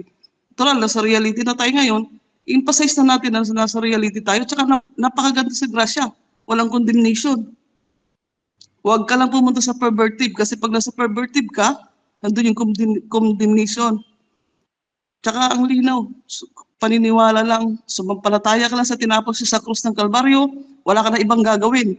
Pero hindi doon nagtatapos. Pagdating doon sa Ephesians 2:8, nandun yung sinabi niya, it is a gift of God. Salvation is a gift of God. Pagdating sa atin kasi yung mga ibang tao, ini-insist nila sa grasya, na itong mga grasya na to, palibasa na sa grasya, lahat wala nang gagawin, wala nang gagawin. Hindi nila tinapos. Pagdating ng Galatians 2:8-9, pagdating ng 10, nandun eh. Malinaw dun eh, na pagkatapos mong maligtas, pagkatapos mong tinanggap si Kristo, natural gagawa ka para para sa kahimayaan ng Diyos, para sa kaluwalhatian ng Diyos. Kasi nakakahiya naman, iligtas tayo ng Diyos. Ginawa niya na lahat, binigay niyang bugtong niyang anak. Bugtong niyang anak, nag-iisa. Walang bahid na kasalanan. Binigay niya para sa atin ng mga kasalanan, di ba? Kaya, pag nasa grasya ka, kung maiintindihan mo yung grasya, hindi ka na babalik sa law. Kasi sa law, nandun lahat. Tsaka hindi lang 10 commandments yun. Walang law na isa lang, 10, wala. Kahit saan kang Right. lugar pupunta, pagdating sa law, marami. Kasi ang dami yun eh. Tiyan mo, may judicial law, may mga, kahit anong lahat ng mga law, nandun, hindi lang 10 yun. 610. At doon sa pagbabasa mo sa book ng James, pag hindi mo na-accomplish yung isang law, lahat yun, useless. Wala kang matutupad doon. Kaya yun yung nakakatakot eh. Sa bagsak na kalagayan natin bilang tao, makasalanan tayo, galing tayo sa punong makasalanan, ang ibubungan natin, natural, makasalanan. Kaya hindi natin kaya yun hindi natin yung kayang tuparin. Kaya, gracias sa Diyos kasi binigay niya yung kanyang bugtong niya anak. Yun yung kapanalunan natin. Binigay niya yung anak niya, yung dugo niya. Kaya sa ngayon, manatili tayo sa grasya hanggang sa kanyang pagbabalik. Masarap mabuhay sa grasya. Before kailan ba yun, nung linggo, anong Wednesday, yung Galatians 3:10, nandun yung nagsulat dun eh. Pag nasa kasulatan ka pa, pag nasa law ka pa, nandun yung combination mo. Naalala mo yung mga buhay natin dati? Lahat tayo, alam natin na may Diyos. Lahat tayo naniniwala na may Diyos. Pero hindi natin alam na nasa law pa pala tayo. Sinusunod pa natin yung law. Kaya anong buhay meron tayo? Wala. Di ba? Kahit anong kayod natin, nandun yung talagang may doubt tayo sa puso natin, nandun yung parang kulang lagi, nag-worry lagi, di ba? Pero ngayon, natuklasan ko, nung inabulis yung law sa buhay ko, nasa grasya na ako, talaga nasabi ko, grace is better than all. Yun lang yung all honor and glory belong to God. Amen. My verse for today is 3:4-5. 3:4-5 and then 9. Even so when we were children, we were in bondage under the element of the world. But when we were fullness of the time was come, God sent forth his son, made of a woman, made under the law. 5. To redeem that were under the law, that we might receive the adoption of sons. Yes, from verse 3, I will give it verse by verse. In verse 3, it means that we were children and were under the elements of the world. It means from the law, from that time. In Galatians chapter 4, started with Apostle Paul stated that the Lord did not make us like the other elements on the earth, but just like from the previous chapter, this was like from the law and also to the Greeks, to the grace. That time, they were still the elements of the world because they were under the law that time. But because of the law, what the Bible says in Romans 3:20, that the law is the knowledge of sin. The law cannot save us from the grace today because the law does not works in this grace today. The salvation, the law cannot save us.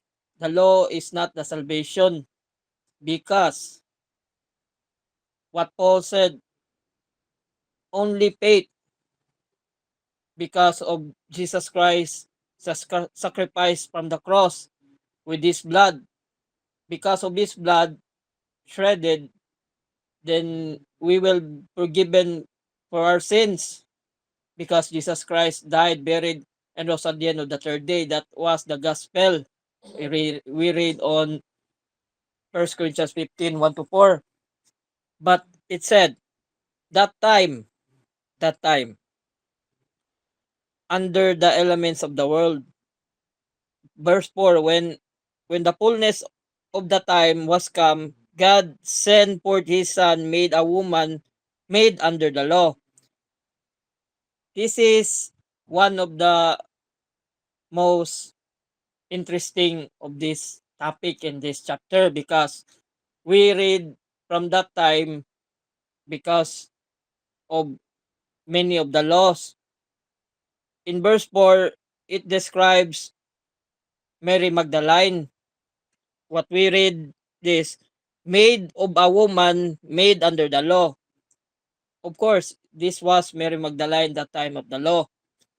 Sometimes religion it can give many people blindness and confusement. Why? Because they treat Mary as a god.